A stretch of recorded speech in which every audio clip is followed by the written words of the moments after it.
오케이. 안녕하십니까. 자, 오늘 학벌이 있잖아요. 학벌과 부자가 되는 것, 돈을 많이 버는 것과 전혀 관계가 없냐, 관계가 있냐, 이것에 관해서 간단하게 한번 생각을 말씀드려보려고 합니다. 이 부분에 대해서는 고민을 좀 많이 해보셨고, 뉴스나 서민 부자, 이런 성공 스토리를 보면 꼭 학벌과 돈을 많이 버는 것은 상관관계가 없다, 이런 걸 많이 느끼시고 동조하시는 분도 많이 있으실 겁니다. 동일하시죠, 대부분이.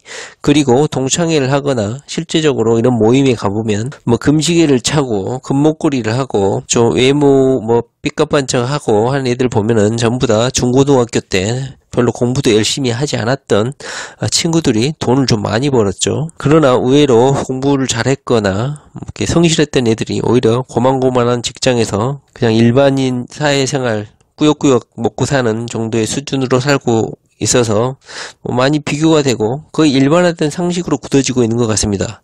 즉 공부 잘하고 성실하게 산다고 해서 돈을 많이 버는 것은 아니다, 이런 게 고쳐가 되어 있는 것 같습니다. 그런 의미에서 스카이대를 목매달고 공부하고 이런 거에 대해서 대한민국의 학력 경쟁, 학벌 경쟁에 대해서 냉소적이고 비판적으로 보시는 분들도 많고, 그런 시민단체들도 많고, 그런 언론학자도 많고, 교육자도 많고, 기성세대도 많습니다. 그러나 그런 거 아랑곳하지 않고 대한민국의 부모들은 자식들을 서울대, 연고대, 스카이대, 인서울 상위 몇 퍼센트 대학교에 보내려고 노력을 하죠. 그 중에서도 스카이대에 보내려고 어릴 때부터 중학교, 자사고, 과학고, 예고 집중적으로 자식들을 어렸을 때부터 양육을 하고 교육비를 투하를 하고 자식을 위해서 자신의 인생을 많이 희생을 하시죠. 제가 이런 많은 성공 스토리라든가 이런 부자에 관련된 부자들의 성공 이야기, 성공한 사람들의 이야기, 부와 권력, 부와 명예, 부와 관련된 책들을 읽어보면 부자가 되는 방법, 돈을 버는 방법, 이런 거에 대해서 책을 많이 읽다 보면 발견해낸 공통점이 있습니다. 그게 뭐였냐면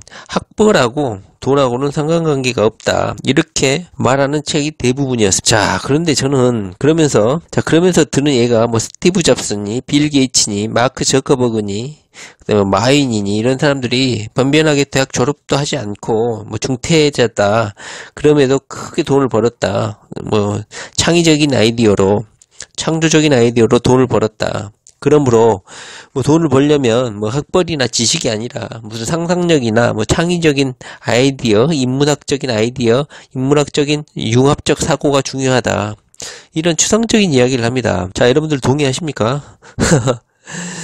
저는 그런데 이 성공한 사람들이 이런 성공에 관련된 책, 부에 관련된 책들을 쓴 사람들을 보면 대부분이 그만큼 부자가 아니라는 거예요. 돈이 어마어마하게, 이 사람들이 이런 성공 스토리를 쓴 사람들을 보면 그 사람들이 스티브 잡스나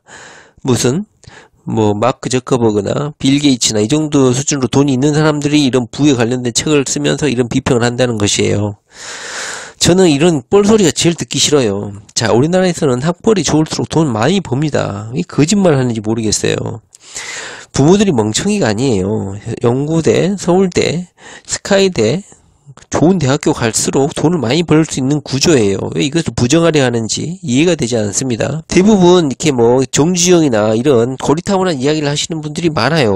마인이 탐수를 했니 존 록펠러가, 데일 카네기, 애들이 변변치 않는 학력의 소유자들이다, 초등학교밖에 나오지 않는 애들이다, 자수성가형 애들이다. 자, 이런 애들은 옛날 사람들이고 흔치 않는, 그나마 특출난 사람들이에요. 이 사람들도 평범한 사람들이었다, 이렇게 하면서 변변치 않는 능력의 소유자들이었다고 하는데요. 그렇지 않아요. 이 사람들은 돈을 많이 벌 수 있도록 머리가 똑똑한 사람들이에요. 빌 게이츠나 마크 저커버그, 애들은 명문대 하버드생 입학생들이에요. 다시 말하면 애들이 졸업을 하지는 않았지만 원래부터 머리가 있던 놈들이라는 거예요. 걔들이 대학교 안 간다고 해서 애들이 성공을 못합니까? 원래부터 똑똑한 애들인데, 유전자가 좋은 애들인데. 그리고 우리나라에서 스카이대 나와봤자 회사 다니다가 명퇴 당하니까 돈 못 벌고 고만고만한 직장인이다, 이렇게 하는데요.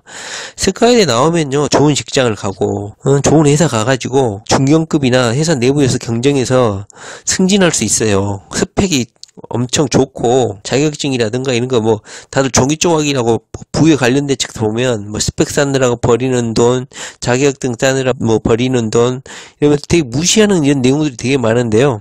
이 사람들이 그만큼 무슨 빌 게이츠급도 부자도 아니야. 그만큼 큰 성공을 거둔 사람들도 아니야. 그런데 학벌을 비하해. 우리나라에서는 명확한 것은 학벌이 좋으면 돈을 잘 벌게 돼 있어요. 그 좋은 학교를 나오는 사람들이 회사에서 중견급 간부가 되고, 직장인 그 피라미드 계급도에서 성공을 거두고 돈을 많이 벌죠. 직장에서 오래 살아남고. 물론 예전처럼 공무원들처럼 60 몇 살까지 뭐 근무하지는 않겠죠. 그러나 이런 학벌 좋은 사람들이 좋은 회사 가서 좋은 연봉으로 더 빨리 부를 쌓을 수 있는 거예요.